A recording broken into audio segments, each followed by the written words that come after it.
There's this one thing that makes most religious people anxious. They are wary of it as they often see it as a threat to their faith. Referring to a particular kind of condition or state of being, it is termed secularity. Pointing to the process itself, it is called secularization. But the fundamental question at hand is, what is it? And what does it mean to live in it? For this episode, we will be looking into how the Canadian philosopher Charles Taylor, in his highly celebrated work A Secular Age, conceived secularity and analyzed how popular conceptions of it often fail to fully articulate our experience of this phenomenon. The secularization thesis has always been the master narrative in expounding the stories of modernization, industrialization, and globalization. Commonly understood, it was brought about by the modernizing mechanisms, such as science and reason.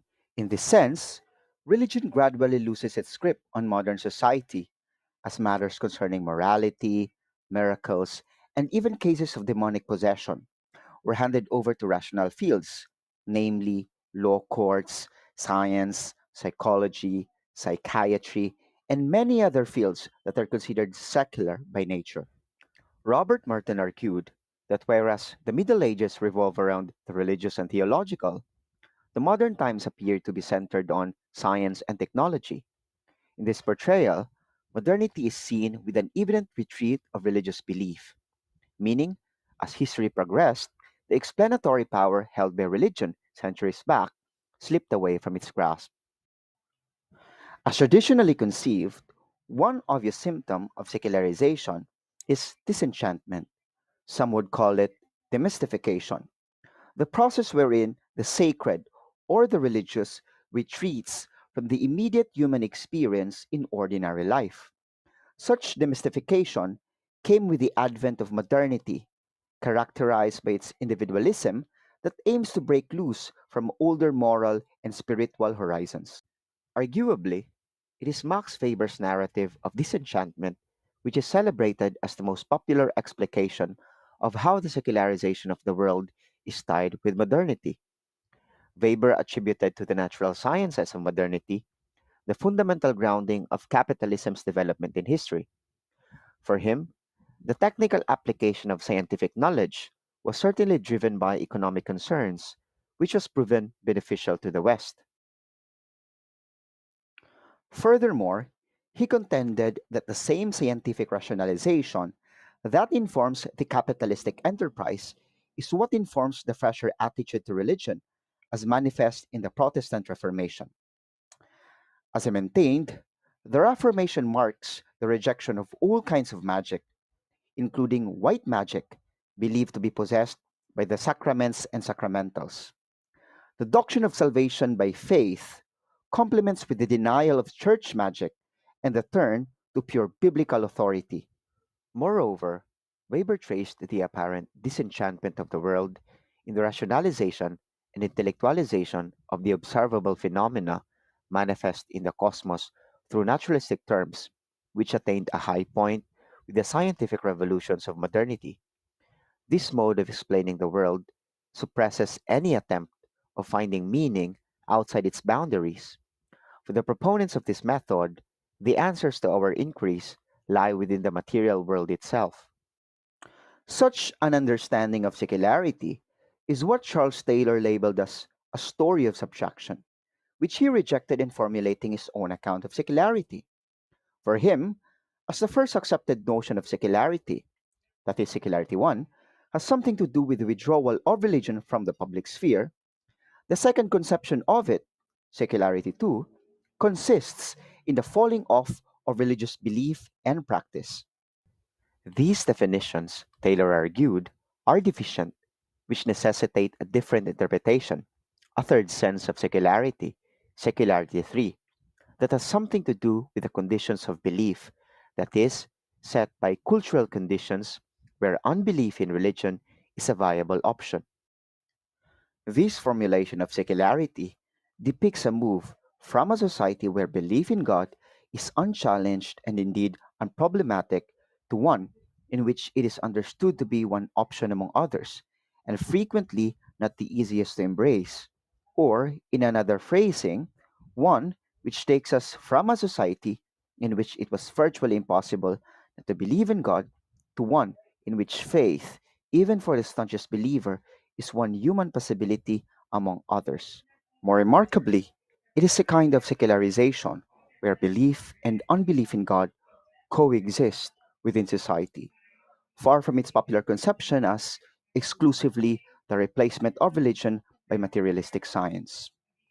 Although Taylor acknowledges the Weberian account of secularization as rooted in the explanatory power gained by science and instrumental reason, he argues that secularization was shaped by historical developments that set up the modern condition of belief. Furthermore, this Taylorian understanding of secularity has something to do with a kind of shift in religious inquiry from transcendence to immanence, which was driven by the replacement of collective, often cosmos related rituals of whole societies by individuated religion of devotion.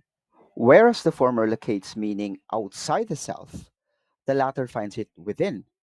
This involved the development of a fresher perspective of social existence, one which endows greater primacy to the individual. Secularity, then, for Taylor, is marked by a change in the sense of the self. This brings us to his comparison between the two kinds of selves, the porous self and the buffered self. As Taylor maintained, the self in the pre modern enchanted world is porous, whose source of the most powerful and important emotions are outside the mind.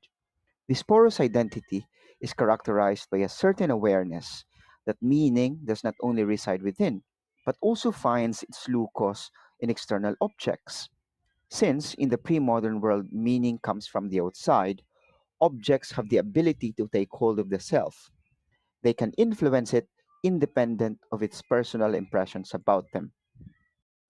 It is evident that primitive and ancient societies recognized the other world, or the supernatural world of divine beings and forces, as the default background that exerts influence on ordinary life. A dividing line between the seen and the unseen world was just out of their minds. Their practical affairs were understood in light of the unseen world. On the other hand, Taylor labeled the self in modernity as buffered. Opposite to the porous identity, the buffered self of the modern world is aware of the possibility of disengagement from the meaning filled cosmos. The buffered identity grew out of the idea that there is an inner realm of thought and inner feeling whose depth needs to be explored. This was furthered through a series of spiritual practices that are meant for self examination. Such a move provided a shift in the place of focus from the enchanted cosmos to the inner self. Moreover, Taylor argued that this buffered identity ushered us to what he called the immanent frame. This immanent order that describes modernity for Taylor does not exclusively reflect the subtraction narrative that conceives modernity as coming to be through a death of God. More than a state of religious absence, the immanent frame is a unique way of conceiving the world that has profound implications for how individuals see themselves, their position in the world, and their relationship with others. It is the context in which we develop our beliefs. Although the immanent frame can come in two forms, open or closed, the former allows theistic transcendence to foster, meaning belief in the supernatural can still take place, but it is no longer the default approach towards reality. It is only an option among competing perspectives. Taylor's discussion of the various shifts, such as the location of meaning, the sense of the self, and the background condition, intends to zoom in the most significant shift that happened in modernity, the shift in the source of fullness. Whereas in pre modern times, the sense of depth and richness in life is always attributed to God, it is no longer the case today. One can always look for it in the plurality of available options. Taylor's work on the secularization thesis offers a unique perspective in analyzing the secularization narrative and accounting for fullness itself. But although his analysis is quite complex, it is clearly informed by a theistic paradigm.